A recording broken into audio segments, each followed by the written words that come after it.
You know, sometimes I like to watch bad titles. Rarely, not purposefully, because no human brain deserves to suffer like that, but I still watch them.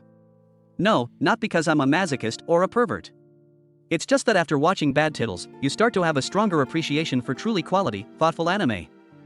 You become more aware of what you like about Japanese animation.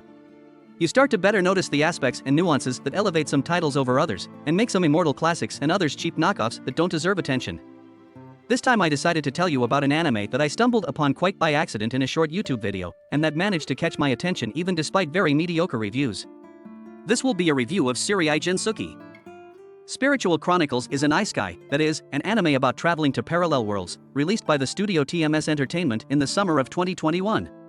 The series consists of 12 episodes, and the script is based on the sourcebook by Yuri Kitayama and Riv. Despite the low ratings, the title managed to gain some popularity, and the creators have already planned the release of the second season. At the time of writing the review, it is not clear when. 20-year-old student Haruto Amakawa lived a good life. He went to university, studied swordsmanship with a strict sensei. He even had a childhood girlfriend who promised to marry him when they grew up. What more do you need for happiness? One day, however, Haruto's plans go awry. First, he spots his girlfriend in the company of some guy, and then, while riding the bus, he gets into an accident with a train-kun who insistently decides to take him to a parallel world.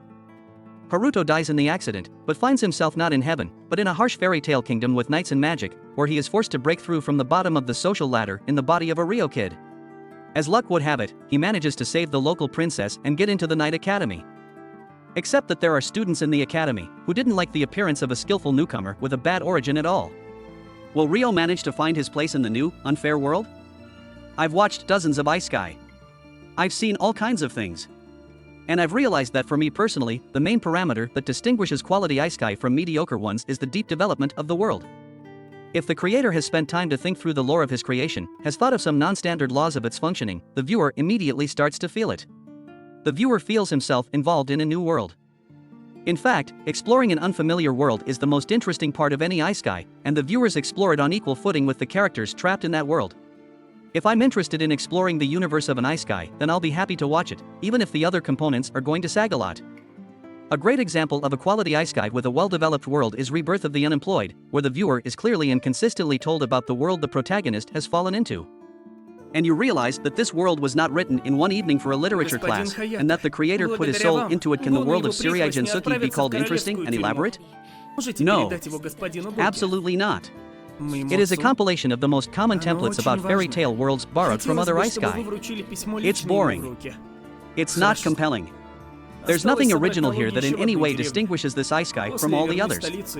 Even magic, the most interesting component of fairy tale worlds, is shown here somehow inarticulately. You can't do that. The plot here is not original either. It's a banal story of a super powerful but misunderstood character whom evil aristocrats and other scoundrels decided to hound, but he doesn't fall for them, goes off to do his own thing, and on his way helps everyone and gathers a harem of faithful companions. This kind of hero of the shield on the minimum.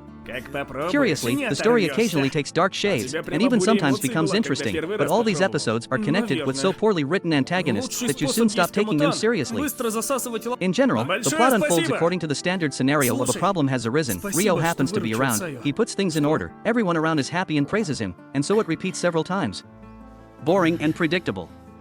It feels like such stories are written by an artificial intelligence rather than a living person, like the Vocaloids. It was interesting to watch except for the battles, because they are at least animated at a very good level. Watching Seirei Jinsuki is like eating unleavened soup. It seems to have some flavor, and yes, and hunger for isekai it can satisfy.